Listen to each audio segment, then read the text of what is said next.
मुकम्मल हो चुके हैं, कुछ जगह अभी बकाए हैं। जो महिला चुन करके आई हैं, ख़ास तौर पे मैं उनका यहाँ आने के ऊपर स्वागत करना चाहता हूँ। और विप्लव जी, आपने और मैंने पार्लियामेंट के अंदर इकट्ठे कई साल बिताए और अब हिमाचल से यहाँ तशरीफ लाई, IAPPD की इस सेमिनार के अंदर आपने अध्यक्षता मंजूर करी, मुझे आमंत्रित किया। तो सबसे पहले तो मैं आपका शुक्रिया अदा करना चाहता हूं कि आपने मुझे इस काबिल समझा कि आपकी इस मीटिंग के अंदर मैं बतौर चीफ गेस्ट यहाँ पे आऊँ। हरियाणा के अंदर हाल ही के अंदर चुनाव जिला परिषद के ब्लॉक समितियों के हुए हैं। कुछ जगह ब्लॉक समिति के अभी भी बकाए हैं और जो ये 50% रिजर्वेशन महिलाओं के लिए जिसका 73rd और 74th अमेंडमेंट के अंदर आज से 20 साल पहले फैसला हुआ था, हरियाणा के अंदर अभी हाल ही के अंदर इस चीज़ के ऊपर अमल किया गया है।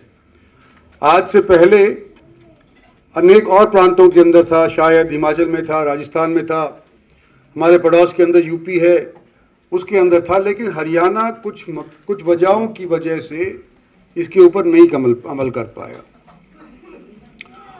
और क्योंकि आप कानून बनाने वाली रही हैं, आपको इस बात का भी मालूम है कि 73rd अमेंडमेंट और 70 जो अख्तियार अभी तक हरियाणा वालों को नहीं मिले, जैसे कि जिला परिषद का चेयरमैन आपके बगल के अंदर बैठे हुए हैं। फैसला ये हुआ था आज से 20 साल पहले कि जब ये लागू होगा, पार्लियामेंट में जब इसको पारित किया गया था, फैसला ये हुआ था कि जो जिला परिषद का उच्च अधिकारी होगा उसकी ACR एनुअल कॉन्फिडेंशियल रिपोर्ट जिला परिषद का चेयरमैन लिखेगा। फैसला यह हुआ था कि ब्लॉक समिति का जो चेयरमैन होगा वो BDO की लिखेगा।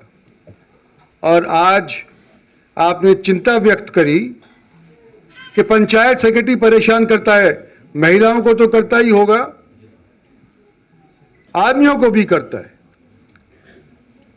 लेकिन मेवात के अंदर अभी तक, ये मेवात के हरियाणा के अंदर अभी तक ये अमल नहीं हुआ है कि सरपंच उस अधिकारी की ACR की रिपोर्ट लिखे। जिस दिन ये तय हो जाएगा कि सरपंच पंचायत सेक्रेटरी की लिखेगा, उस दिन ये जो आपकी चिंता है वो खत्म हो जाएगी। आज के दिन मैं यही आप लोगों को कहना चाहता हूं कि मेवात, हमारा कहने वाले कहते हैं, सबसे पिछड़ा हुआ क्षेत्र है। आपने भी जिक्र किया, यहां पर हमारे से पहले बोलने वालों ने भी जिक्र किया, आजादी के टाइम से इसकी साख निराली है। मेजॉरिटी यहां पर माइनॉरिटी है और ये माइनॉरिटी वो है जो बाहर से लोग आए थे, उनके खिलाफ इन्होंने लोहा लिया था। मेवात वालों ने 1857 का जिक्र यहां पर हुआ और ये मैं नहीं कह रहा, या यहां पर खड़े हुए आज के दिन के यहां के बाशिंदे नहीं कह रहे, ये मिर्जा गालिब की खुद की लिखी हुई किताब के अंदर है कि जब ये लड़ाई हो रही थी 1857 की, तो सबसे ज्यादा उसके अंदर योगदान मेवात के लोगों ने दिया था। और अगर कोई बुरा ना माने तो मैं एक चीज मेवात की और कहना चाहता हूं कि ये अपने आप को मुसलमान तो कहते हैं, जो मुस्लिम धर्म के हैं, लेकिन इनके अंदर भी आज के दिन एक सोच है जो कहावत भी बन गई है, और शेख, सैयद, मुगल और पठान, यानी कि ये बाहर के मुसलमान और बाकी जो मेवात के थे, क्या मैं गलत कह रहा हूं? इन्होंने फर्क समझा, अपने आप को देशवासी पहले माना, और ये जो शेख, सैयद, मुगल और पठान लोग की जिसका ये जिक्र करते हैं, वो हिंदुस्तान के अंदर बाद में आकर के यहां करके बाशिंदे बने। आज मेवात भारत सरकार की तरफ से एक एस्पिरेशनल डिस्ट्रिक्ट का खिताब पाए हुए है। कुल मिलाकर के देश के 100 जिले चुने गए जो सबसे कमजोर माली हालत के तौर के ऊपर गिने जाते थे। और आज इत्तेफाक से उन 100 जिलों में से 4 जिलों को नीति आयोग ने मुकर्रर किया है कि ये सबसे ज्यादा बेहतर प्रदर्शन पिछले साल के दौरान कर चुके हैं, जहां थे उससे अव्वल हो चुके हैं। और मेवात का उसके अंदर सबसे पहला नाम आता है, जिसका आज के दिन डीसी प्रधानमंत्री के यहां पर मिलने गया हुआ है। उस मुबारकबाद के पात्र हैं वो कि यहां की टीम ने मिलकर के मेवात को, उस बैकवर्ड का जिक्र आप भी सोचते हैं कि है, उसको मेवात को बैकवर्डनेस से उभार करके और बराबरी के तौर के ऊपर क्या, बल्कि मैं तो यूं कहूंगा हरियाणा के अंदर अनेक ऐसे जिले हैं जहां पर मेवात उन अनेक जिलों से बेहतरीन प्रदर्शन कर चुका है। और मैं कहना चाहता हूं कि जब हरियाणा का जिक्र आता है सबसे पहले तो भून हत्या का जिक्र आता है। दुर्भाग्य से मेरा एक पुराना जिला है महेंद्रगढ़,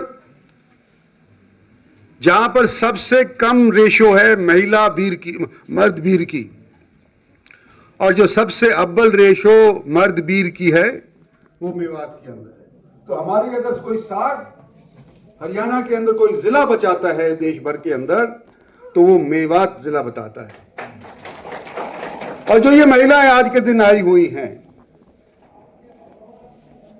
कमजोर फिजिकल हालत इनकी है क्योंकि चिकित्सा इनको नहीं मिल पाई, इनके बच्चों को नहीं मिल पाई, एनीमा, मैल न्यूट्रिशन, ये सारी चीजें इनकी महिलाओं ने सामना करना पड़ा है। लेकिन आज के दिन इस वर्कशॉप के माध्यम से, मुझे नहीं पता कि आपने क्या बताया है, मेरे को आइडिया नहीं है। हाँ, ये सारी की सारी चीज हरियाणा सरकार की तरफ से या भारत सरकार की तरफ से अकेले से नहीं हो पाती। ऐसी संस्था जिसका आप प्रतिनिधित्व कर रही हैं, जिसने आज के दिन ये सेमिनार किया है, एनजीओ के मार्फत मिल करके दो हाथ से ताली बजा करके ये जो समस्या है इसका हल हमारे को निकालना पड़ेगा। और आप यहां पर ला करके आपने ये चिंता जताई कि हमारे मेवात की महिलाओं को बराबरी के तौर पे आका जाए। मैं, जो हमारे मर्द यहां बैठे हुए हैं, उनसे मैं यूं कहना चाहता हूं कि भाई अगर ये हमारे ऊपर इस तरह की बात सोची जाती है, तो जो 50% आज के दिन हरियाणा सरकार ने तय किया है कि पंचायती राज इंस्टीट्यूशंस के अंदर 50% आरक्षण महिलाओं का होगा, तो इनको आप खुला अख्तियार दो, जैसे चाहें इनको काम करने दो। और मेरा मानना है अगर ये यहां पे कामयाब हो जाती हैं, तो हो सकता है अगले 5 साल के बाद एमएलए के अंदर भी 50% इनको मिल जाएगा। हो सकता है कि इनको 50% पार्लियामेंट भी मिल जाएगा। और हमारी पार्टी का मैं बताना चाहता हूं बिना नाम लिए कि जब हमारी पार्टी सन 14 के अंदर सत्तासीन हुई थी, तो एक बिल पास करने के लिए एक तजवीज चली थी कि 1/3 सीट महिलाओं को दी जाए। मैं बड़ा खुश, मैंने कहा मेरी उम्र होती जा रही है, दोनों मेरी बेटी हैं, मेरी बेटियों का नंबर आ जाए। और हमारी पार्टी जिसने ये सोचा था, जिसने प्रस्तावित किया था, उसी पार्टी के अनेक लोगों ने ये कहा कि ये नामंजूर है। और महिलाओं का एमएलएशिप, एमपीज के लिए आज के दिन वो रास्ता खुला नहीं है।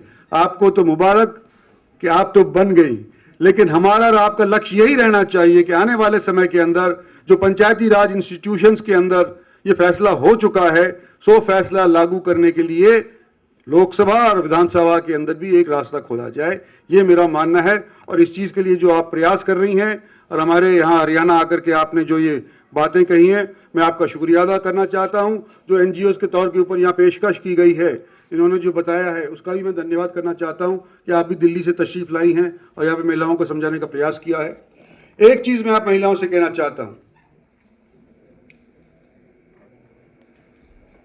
सारे मर्द बाहर तो बड़े बड़े चौड़े होते हैं, झगड़ा करने को पहले तैयार हो जाते हैं, और खास तौर के ऊपर मेवात के अंदर जरा सी बात कह दी तो वो अकड़ के खड़ा हो जाएगा। लेकिन मुझे मालूम है घर जाकर के सब बिल्ली बन जाते हैं। तो इसलिए आपसे मेरा निवेदन ये है, गलत नहीं कह रहा मैं, सबके साथ होता है, मेवातियों के साथ अकेले की। मैं यूं कहना हूं कि आपको ये मौका मिला है 5 साल के लिए। इन 5 साल के लिए जो आप काम करेंगी, आने वाले समय के अंदर उसी के अनुसार नीति सरकारें बना पाएंगी। अगर आप उचित काम करेंगी तो आपको भी मौका और बड़ी पदों के ऊपर भी जाने का मिलेगा। तो मैं आज अपना कह करके जाना चाहता हूं, क्योंकि एक मीटिंग गुड़गांव के अंदर सीएम साहब ने प्रीपोन कर दी। लेकिन एक चीज जरूर जाने से पहले कहना चाहता हूं कि जो आप लोग यहां तशरीफ लाए हैं, एक पार्टिसिपेशन सर्टिफिकेट 100 आप लेकर के जाएं, उनको बता देना है, 4 में से देना, और एक वो स्मृति चिन्ह ये साथ भी होगा। तो शुरुआत मैं करूंगा, निवेदन ये है कि मैं जाने के बाद कृपा आप इसको संभाल लें, इन सबको दे देंगे, हैं? हाँ, सिंबॉलिक, हाँ।